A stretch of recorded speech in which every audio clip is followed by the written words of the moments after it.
नहीं क्यों कर दे हैं? मैंने डायरेक्शन दिए हैं क्या? क्यों कर दे? जब मैंने व्यवस्था दे दी 352 की, पूरी व्यवस्था पढ़ दूं क्या? 352 की हर बार सदन में 352 की व्यवस्था पढ़ना जरूरी हो गया, तो आज पढ़ी देते हैं इसको भी। बैठिए वित्त मंत्री जी। नहीं तो क्या है, सीनियर व्यक्ति भी 352 को उठाते रहते हैं, इसलिए मैं आपको 352 की व्यवस्था आज कंप्लीटली देता हूं। किसी भी ऐसे तथ्य विशेष को निर्देश नहीं करेंगे जिस पर न्यायिक निरीक्षण निलंबित हो। कितनी बार इन विषयों पर चर्चा हुई है सदन में? जब डिबेट होती है तो संदर्भ लेते नहीं लेते? डीएमके के माननीय सदस्यों ने विषय सदन में उठाया। नंबर 1,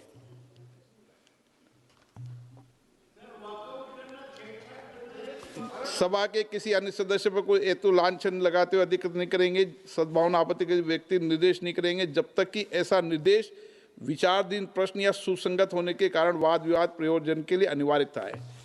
ये है इसका कि सभा में माननीय मंत्री महोदय ने जो अपनी बात कही है, वो उन्होंने जो प्रश्न उठाया उसके संदर्भ में उन्होंने अपनी बात को कहा है। ये रेफरेंस इसके अंदर है। 352 क्लियर है प्रेमचंदन जी? ओके, कंफ्यूजन नहीं होना चाहिए सदन में ना। आप सीनियर व्यक्ति हैं, चेयर पे बैठते हैं। माननीय sir,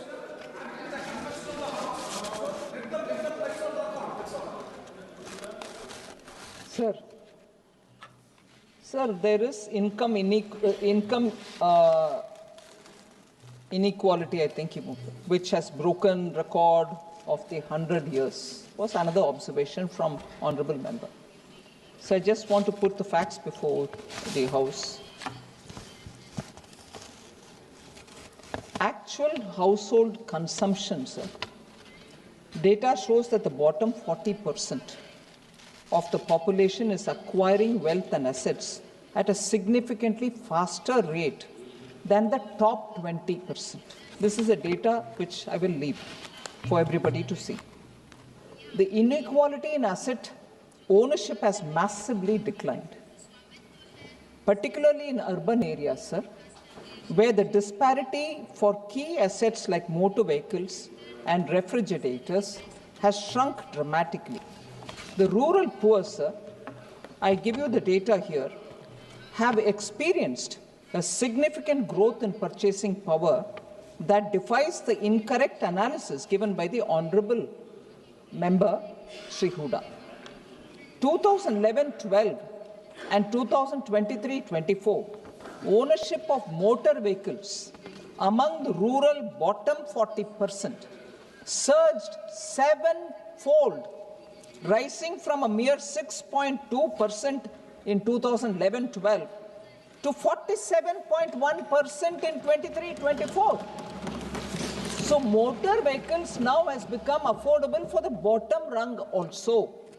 Similarly, refrigerator ownership in this group jumped nearly eightfold from 2.9% in 2011-12 to 22.5% in 23-24. Refrigerator ownership. Mobile phone ownership became near universal, leaping from 66.5% to 94.3%. Is this not asset being acquired by the bottom rung of the people? Whereas, sir, no, God. आप बैठे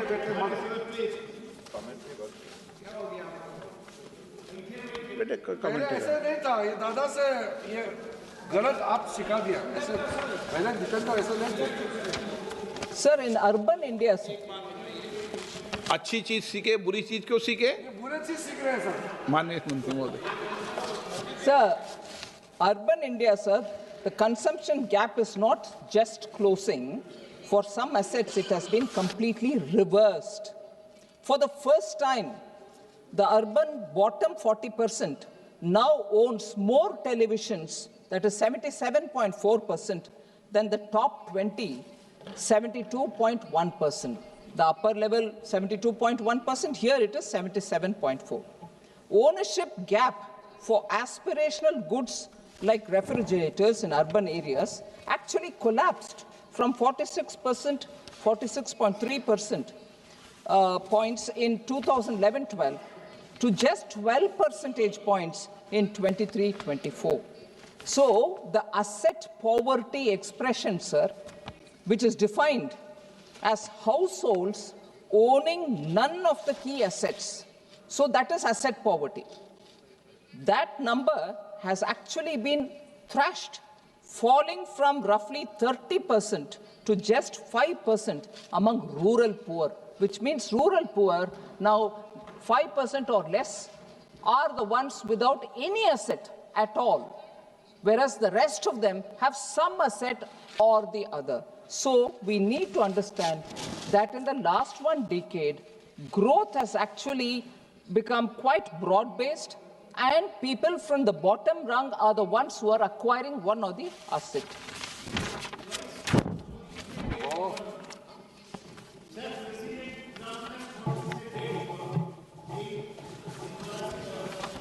Sir, since I was going to come to that, since Professor seems to be in a hurry, Professor जल्दी में Professor, depending on President Trump is in a hurry.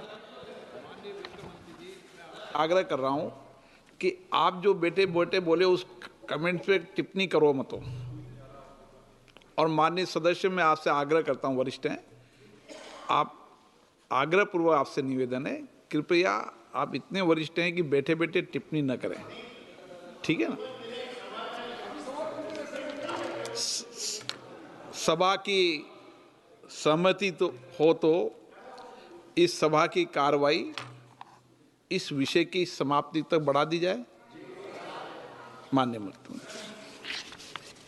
Sir, another point, and इसमें थोड़ा मैं I want to give the advantage or the benefit of doubt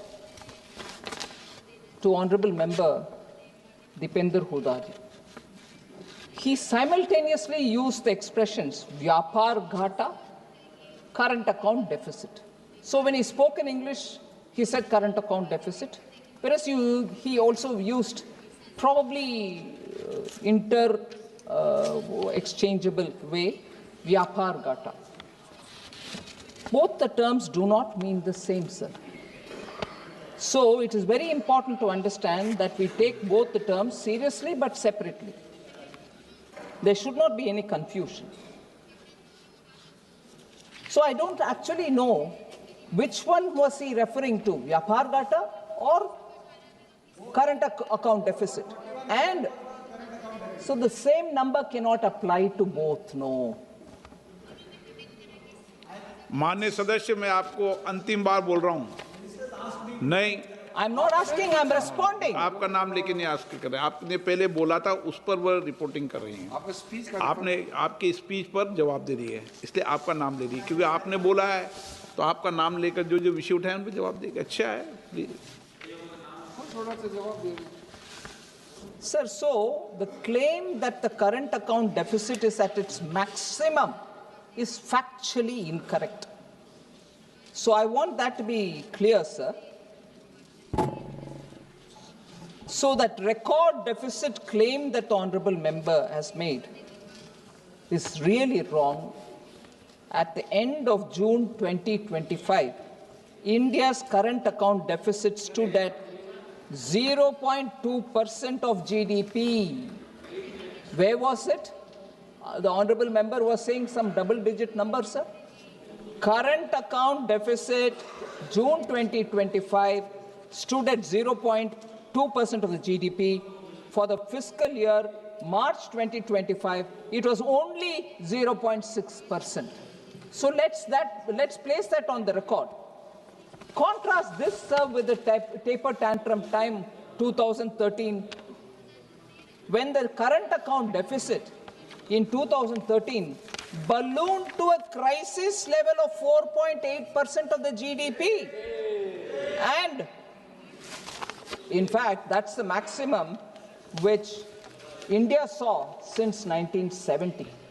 So honorable members should actually look at since 1970, that being the maximum.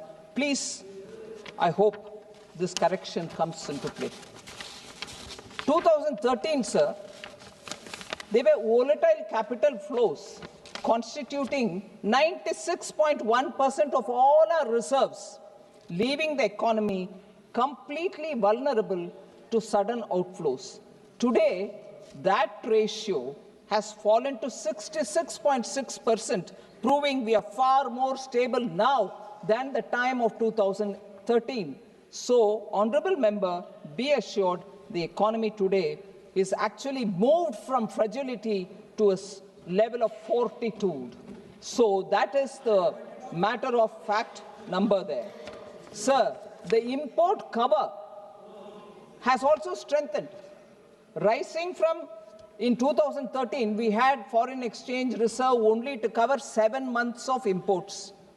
Today, it has moved to being 11.4 months as of June 2025. So, when I say from fragility to fortitude, this is the kind of number I'm talking about.